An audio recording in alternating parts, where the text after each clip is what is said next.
વડોદરા શહેરમાં લોકોની સુરક્ષાને લઈ તંત્રની ગંભીર બેદરકારી સામે આવી। માંજલપુર વિસ્તારમાં તંત્રની મંજૂરી વગર સર્કસ ચાલતું હતું। છેલ્લા 10 દિવસથી મંજૂરી વિના સર્કસ ચાલે છે।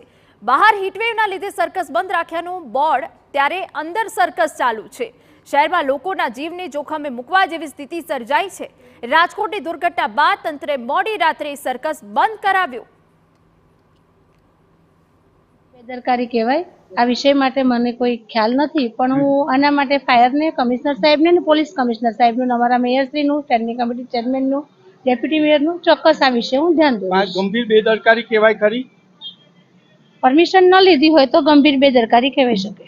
વડોદરા શહેરમાં ગત 18 જાન્યુઆરીના રોજ હરણી લેક ઝોન ખાતે 14 માસૂમ બાળકોએ બોટ દુર્ઘટનામાં પોતાનો જીવ ગુમાવ્યો હતો। ત્યારબાદ પણ વડોદરા પાલિકા તંત્ર અથવા તો તંત્ર દ્વારા કોઈ બોટપાટ લેવામાં આવ્યો ન હતો। ત્યારે ગત રોજ રાત્રિના સમયે જ્યારે રાજકોટ ખાતે ગેમ ઝોનમાં આગ લાગવાની ઘટનામાં 28 માસૂમ લોકોએ પોતાનો જીવ ગુમાવ્યો, ત્યારે વડોદરા શહેર પાલિકા તંત્ર દોડતું થયું હતું અને વડોદરા શહેરમાં 9 જેટલી જે ગેમ ઝોન સાઇટ છે તે તમામે તમામ બંધ કરવામાં આવી હતી। ત્યારે સૌથી મોટી મહત્વની વાત એ છે કે વડોદરા શહેરમાં માંજલપુર વિસ્તારમાં છેલ્લા 10 દિવસથી પોલીસ પરમિશન વગર ચાલી રહેલા સર્કસને નજરઅંદાજ કરવામાં આવ્યું હતું। ત્યારે રાજકોટની જ્યારે દુર્ઘટના ઘટી, 28 લોકોએ પોતાનો જીવ ગુમાવ્યો, ત્યારે તંત્ર દોડતું થયું અને માંજલપુર વિસ્તારમાં ગેરકાયદેસર ચાલી રહેલા સર્કસને બંધ કરાવવામાં આવ્યું હતું।